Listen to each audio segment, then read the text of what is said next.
Dios le bendiga, hermanos. Los saludo en el nombre del Señor Jesús. Y vamos directo a la palabra de Dios en el Evangelio según San Lucas, el capítulo 14 y el versículo 25. Vamos a ocuparnos de estos tres versículos. Y esto tiene un nombre: lo que cuesta seguir a Cristo. Dice la Escritura: grandes multitudes iban con él, y volviéndose les dijo: si alguno viene a mí y no aborrece a su padre y madre y mujer e hijos y hermanos y hermanas, y aún también su propia vida, no puede ser mi discípulo. Y el que no lleva su cruz y viene en pos de mí, no puede ser mi discípulo. Encontramos aquí una sentencia. Es un reto grande y que no se puede modificar, no puede ser modificado. Es algo que el Señor dijo y eso es. Lo dijo porque los seres humanos siempre andamos buscando una manera de acomodarnos en esta vida. Todos corren en busca de la felicidad. Todo mundo quiere ser feliz, estar bien y no tener sobresaltos en esta vida ni sufrimientos. Pero resulta que el Evangelio eso no es lo que ofrece. Una vida serena, tranquila, sin luchas, sin pruebas, sin sufrimientos. Eso no lo proporciona ni lo ofrece el Evangelio.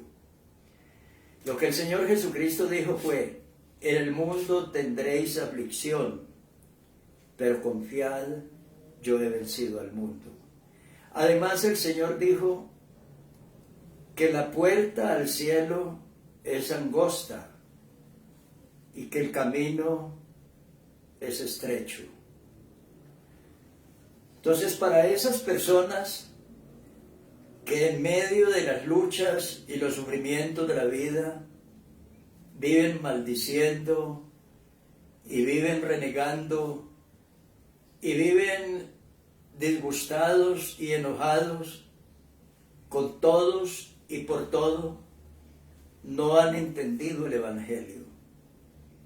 El Evangelio está diciendo que la vida cristiana está colmatada de luchas, de sufrimientos, y habrán muchas tristezas en el camino, pero ese es el camino al cielo, pero esa es la vida que nos tocó vivir los que nos hemos arriesgado a caminar en este camino hacia la vida eterna. El Señor está diciéndole a unas multitudes, dice grandes multitudes, iban con él. Y volviéndose les dijo, hay una palabra que se llama aborrecer. Dice, aborrecer al padre, la madre, la mujer, los hijos, los hermanos, las hermanas. Y luego dice, y también su propia vida. Y luego, tomar la cruz. El que no lleva su cruz y viene en pos de mí, no puede ser mi discípulo.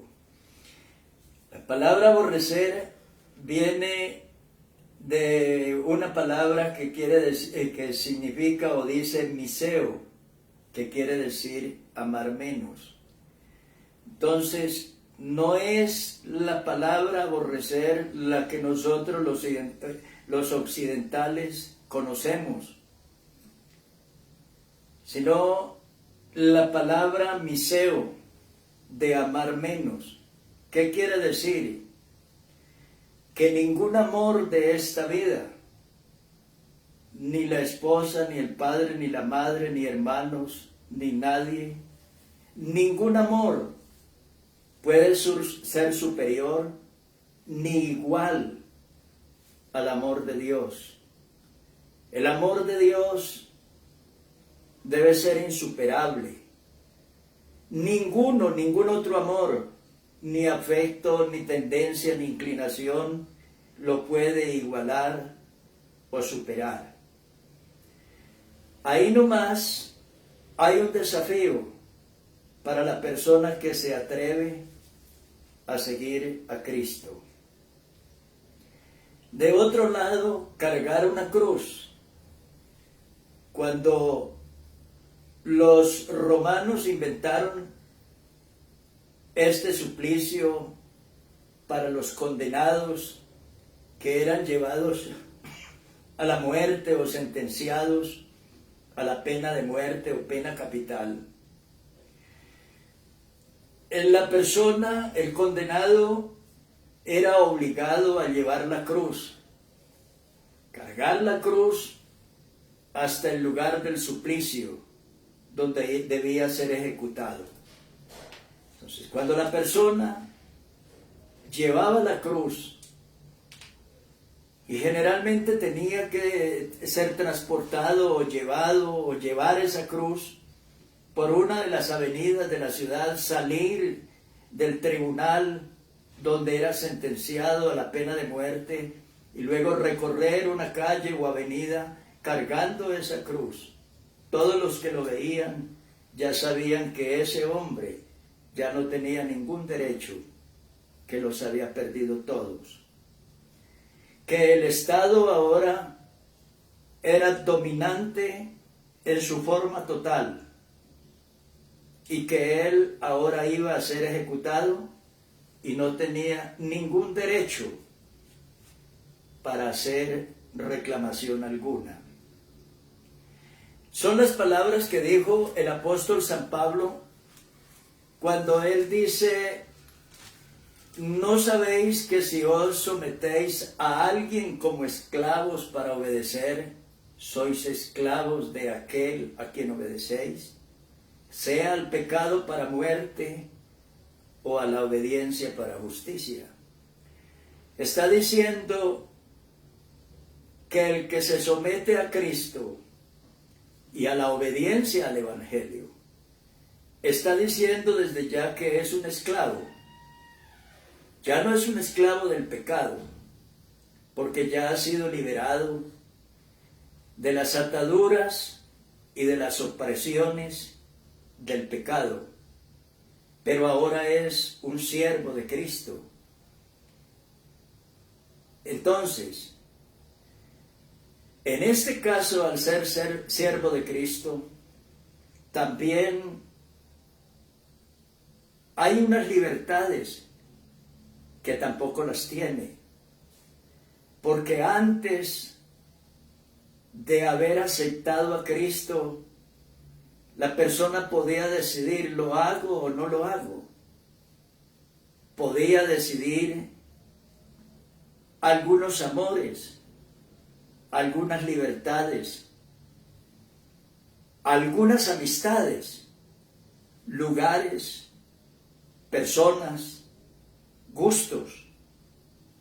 Al llegar al Evangelio, es ahora el Evangelio la fuerza rectora que dirige su vida y que ordena cada detalle, cada movimiento,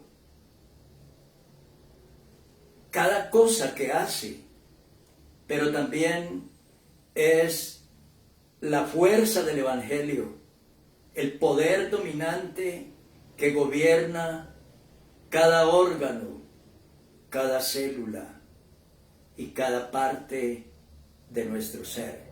Por eso el apóstol San Pablo dijo: con Cristo estoy juntamente crucificado, y ya no vivo yo, mas Cristo vive en mí.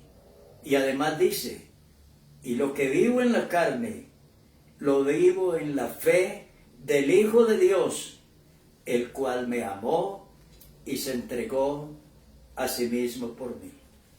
Entonces el Señor Jesús, lo que está diciendo es que la vida cristiana es un valor que hay que pagar. Y usted lo sabe. Usted que ha ido alguna vez a la universidad, usted sabe que para tener un título universitario, ser médico o abogado, ha tenido que pagar un precio en tiempo, en sacrificio, en dedicación, pero también económico. Y todo lo que se ha propuesto usted en la vida ha tenido que pagar un precio, porque nada es gratis en este mundo. Todo, absolutamente todo, merece o ha merecido o exige un valor que hay que pagar y un sacrificio que hay que aceptar.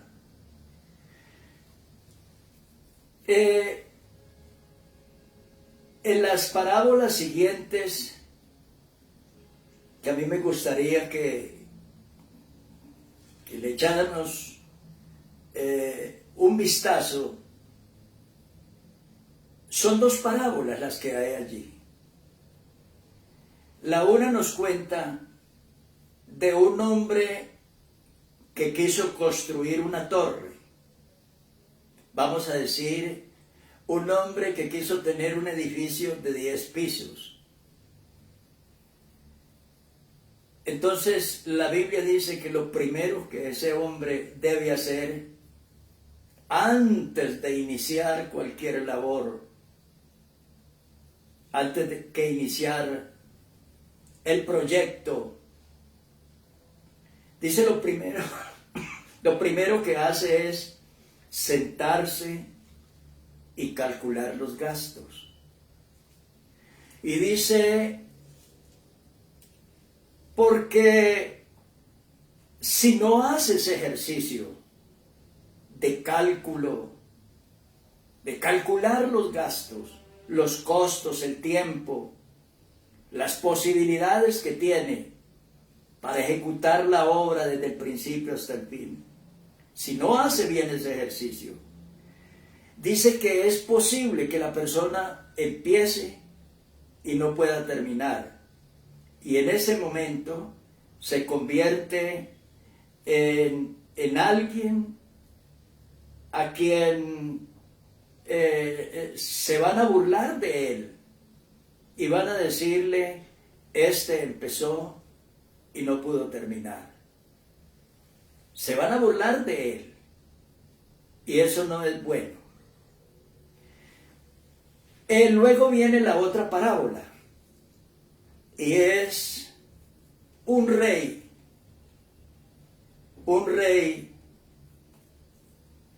que defiende un reino, pero en este caso tiene 5,000 soldados. Él está defendiendo un reino.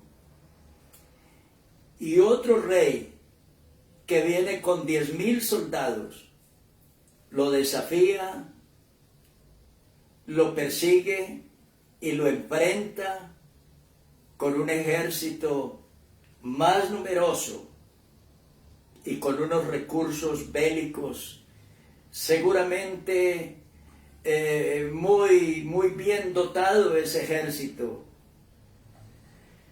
Entonces, el primer rey que tenemos aquí, o sea, el ejército que lleva, o el rey que lleva 10,000 soldados para atacar a un rey y a otro reino allá. En este caso, ese rey representa al demonio.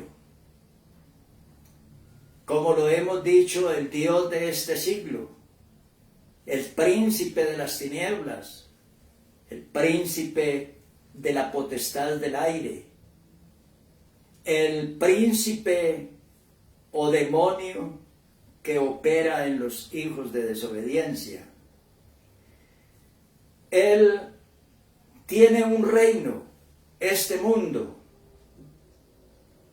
Y él está decidido con miles de trampas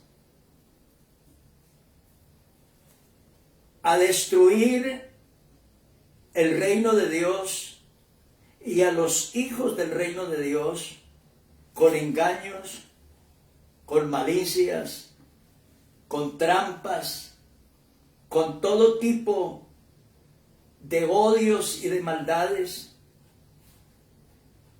Entonces, ese rey,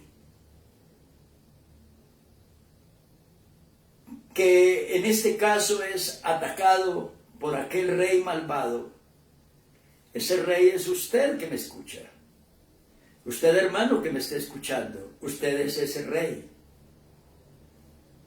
Usted es esa persona. Y ahora usted me pregunta, ¿y por qué soy rey?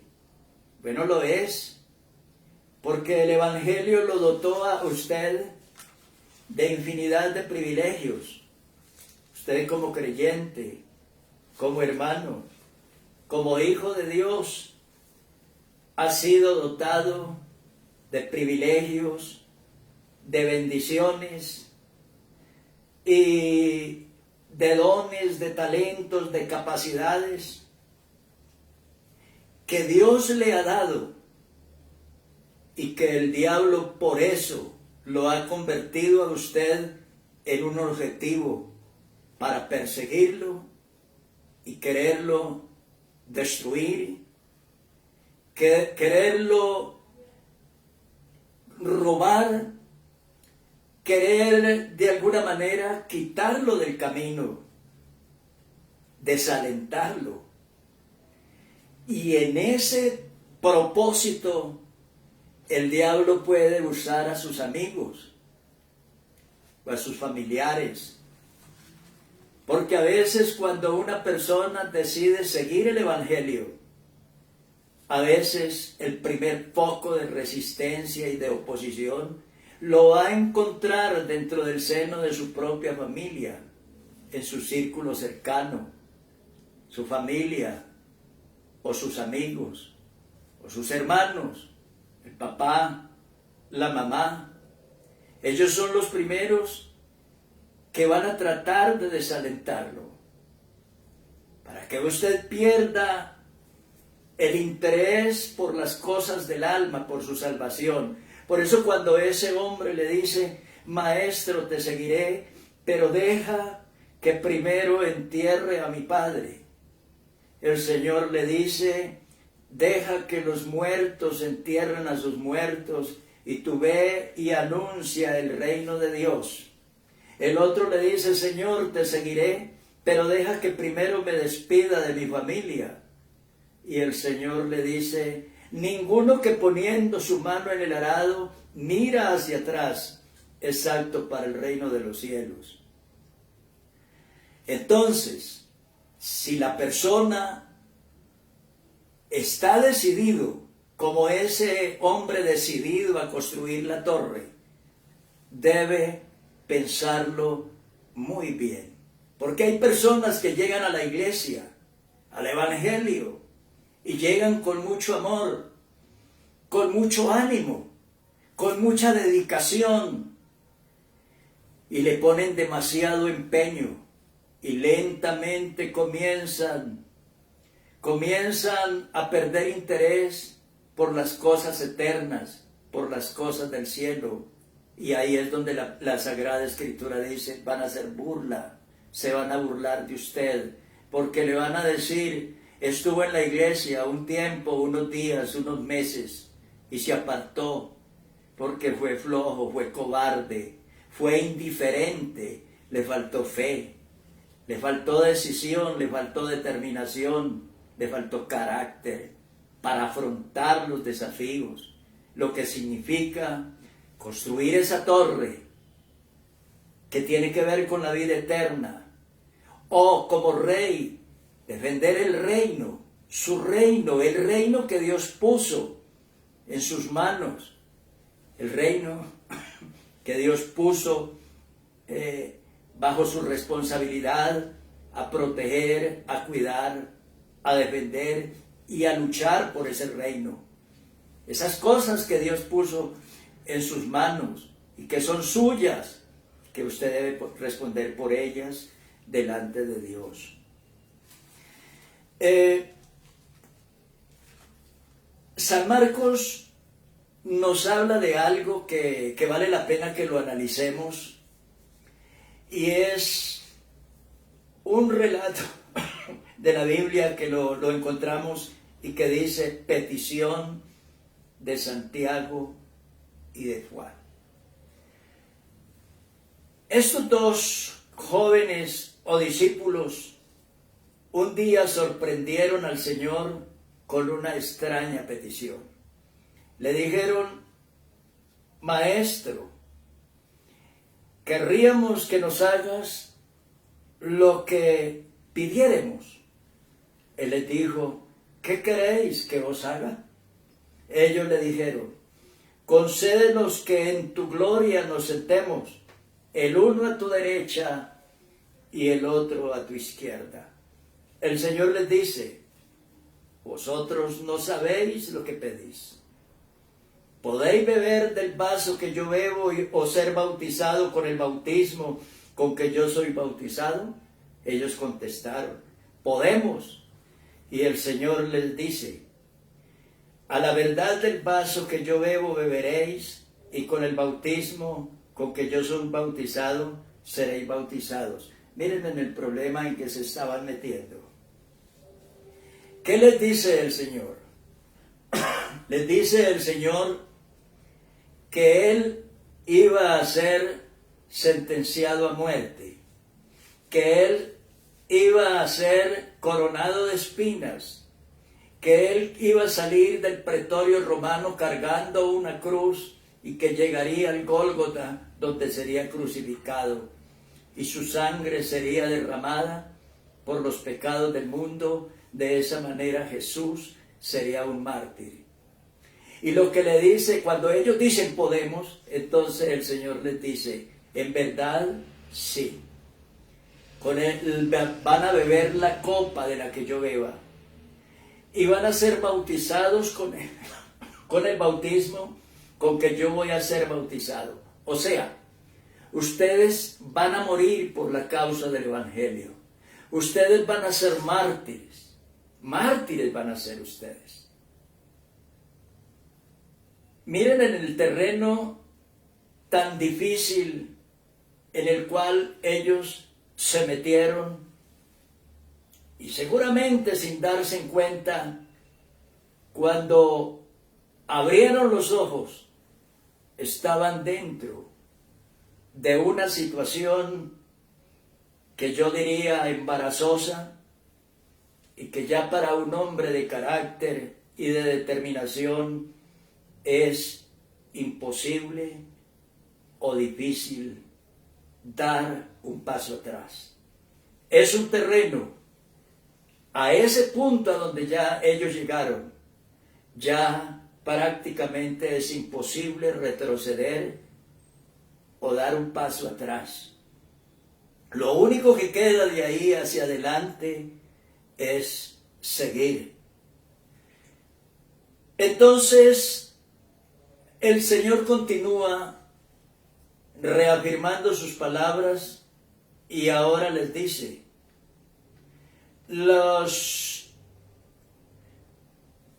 principales de las naciones se enseñorean de ellas, y los políticos, las personas, los líderes de las naciones se enseñorean de la gente y comienzan a actuar dentro de sus propios caprichos.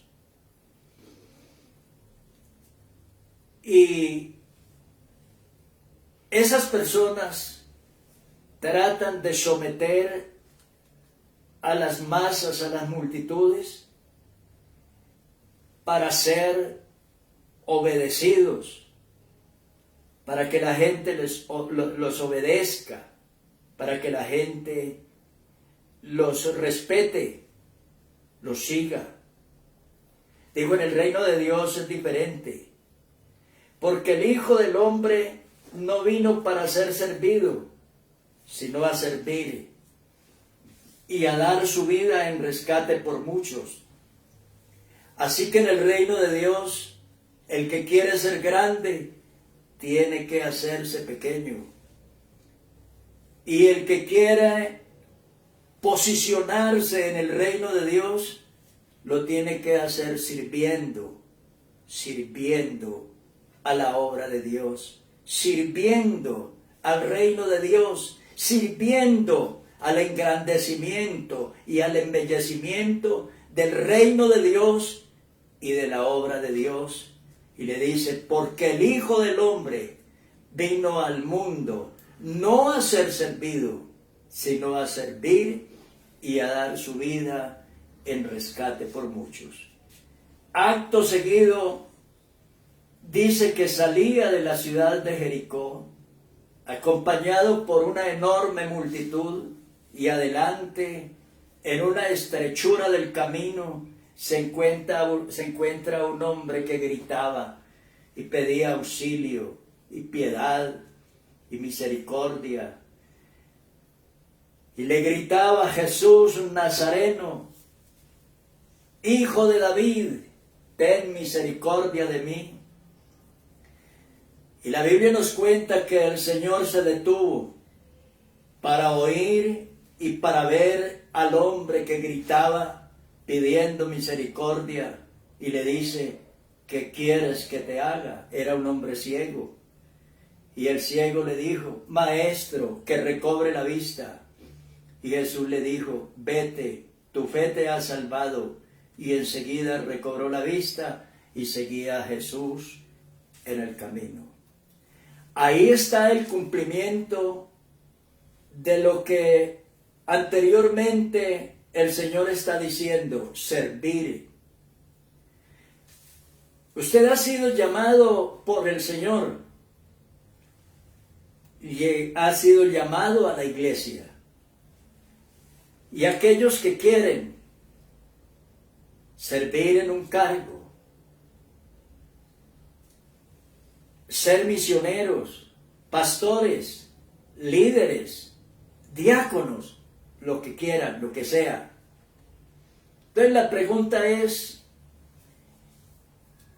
¿y usted sabe el valor que tiene que pagar? ¿Y usted sabe lo que eso significa? ¿Y usted sabe para qué ha sido llamado? Usted está en la iglesia. ¿Se ha preguntado en algún momento por qué y para qué está en la iglesia?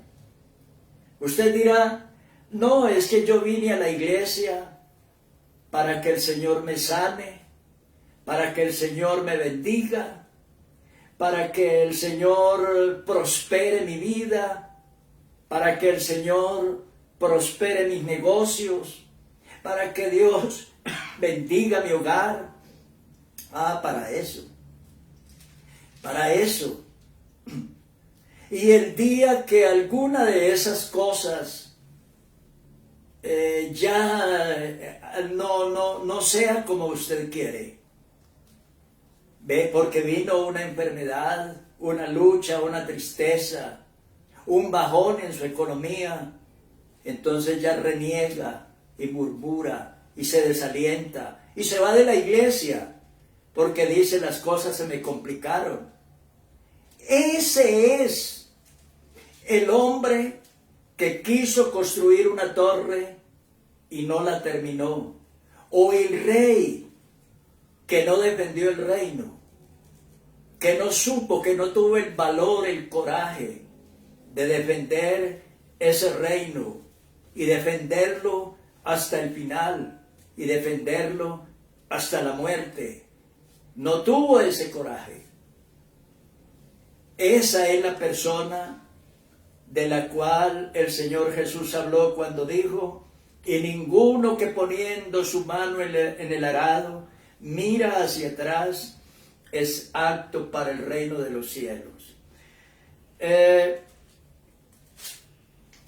El mismo San Marcos, en el capítulo 10, dice, respondió Jesús y dijo, de cierto os digo que no hay ninguno que haya dejado casa, o hermanos, o hermanas, o padre, o madre, o mujer, o hijos, o tierras, por causa de mí y del Evangelio, que no reciba 100 veces más ahora en este tiempo, casas, hermanos, hermanas, madres, hijos, tierras, con persecuciones, y en el siglo venidero, la vida eterna. Por eso está diciendo la Biblia que es un rey, porque hay demasiadas cosas que Dios ha puesto a su alcance y a su disposición. En verdad, la vida cristiana es una bendición. En la vida cristiana uno encuentra alegría. Cuando uno llega a la iglesia, uno encuentra alegría, libertad, amores, encantos, hermanos, hermanas, compañeros, amigos, conciudadanos. Uno se encuentra otras personas que tienen el mismo amor, que siguen la misma regla, que sienten la misma cosa y que están penetrados de la misma esperanza. La vida cristiana es bella, la vida cristiana es agradable, ser evangélico es un honor, es una alegría, tener un lugar en la iglesia es una dignidad que el Evangelio nos ha concedido, grande, hermosa dignidad y de mucho valor, pero usted tendrá que pagar un precio, el precio de ser evangélico, de ser cristiano, de ser siervo de Cristo, y la dignidad de llevar una cruz y saber que debe llevar esa cruz con alegría, con esperanza, y saber que por llevar esa cruz ha perdido algunos derechos, algunos privilegios de esta vida, a cambio de unos derechos y unos privilegios y unos logros de la otra vida, o sea, de la vida eterna. Entonces, hermanos, vale la pena cargar la cruz, vale la pena asumir el reto, el desafío, y asumirlo con alegría, con coraje, con grandeza, con carácter, con fe, con esperanza. Vale la pena. Mire las palabras de Job. Las palabras de Job cuando había perdido. Sus hijos habían muerto. Su hacienda había desaparecido, sus ganados, sus siervos, su riqueza. Sus amigos se habían ido. La relación de hogar, de pareja, también se había despedazado.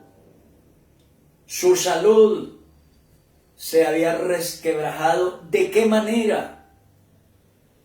Sin embargo, hablando con Dios, dice, yo lo que quiero es que Dios me escuche, y aunque Él me matare, en Él esperaré.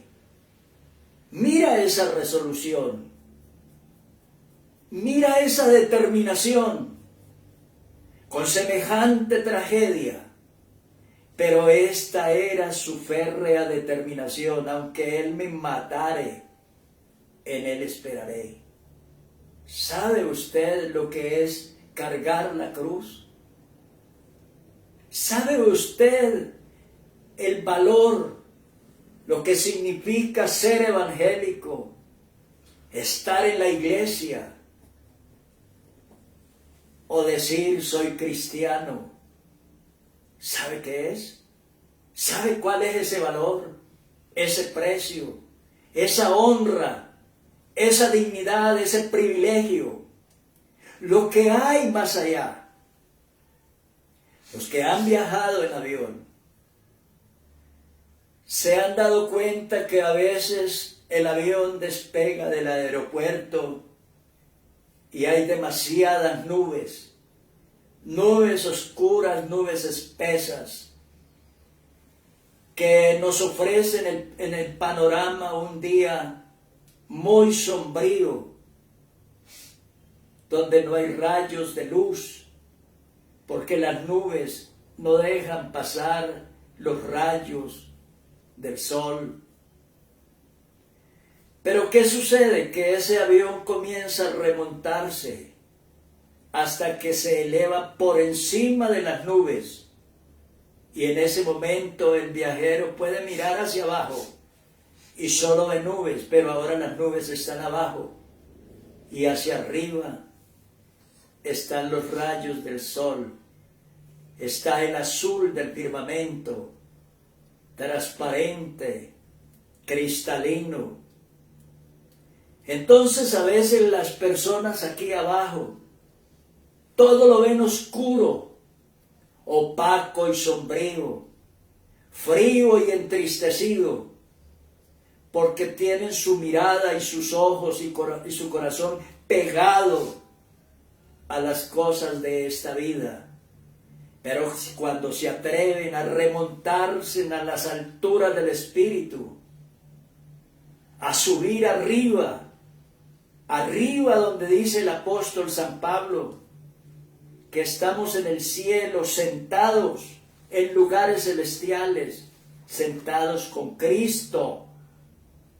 Cuando la gente se atreve, el creyente se atreve a subir, a remontarse más y más y más arriba, entonces las sombras, la oscuridad, lo gris, lo opaco, quedó abajo y hacia arriba es el resplandor del día, el azul del firmamento. La vida cristiana es igual.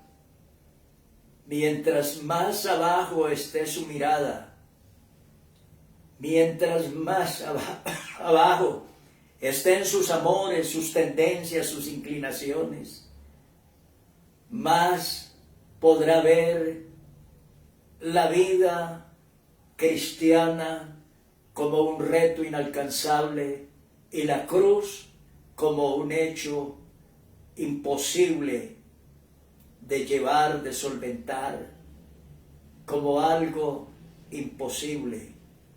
Pero cuando usted se atreve a tomar en serio la vida cristiana, entonces cada día, mientras más suba, mientras más se remonte por encima de las pequeñeces de esta vida, se encontrará cada día con un cielo más luminoso, más transparente, iluminado por el resplandor de Dios. Con razón, el salmista David decía unas palabras tan hermosas cuando decía: alégranos conforme a los días que nos afligiste y los años en que vimos el mal. Aparezca en tus siervos tu obra y tu gloria sobre sus hijos. Sea la luz de Jehová nuestro Dios sobre nosotros y la obra de nuestras manos confirma sobre nosotros. Sí, la obra de nuestras manos confirma. Querido hermano, a cargar la cruz. A cargar la cruz con decisión, con determinación. Llévala. Sin renegar, sin maldecir, llévala con amor, porque al final del camino hay premio, hay galardón, hay bendición, hay recompensa. Que Dios te bendiga, que el Señor te acompañe.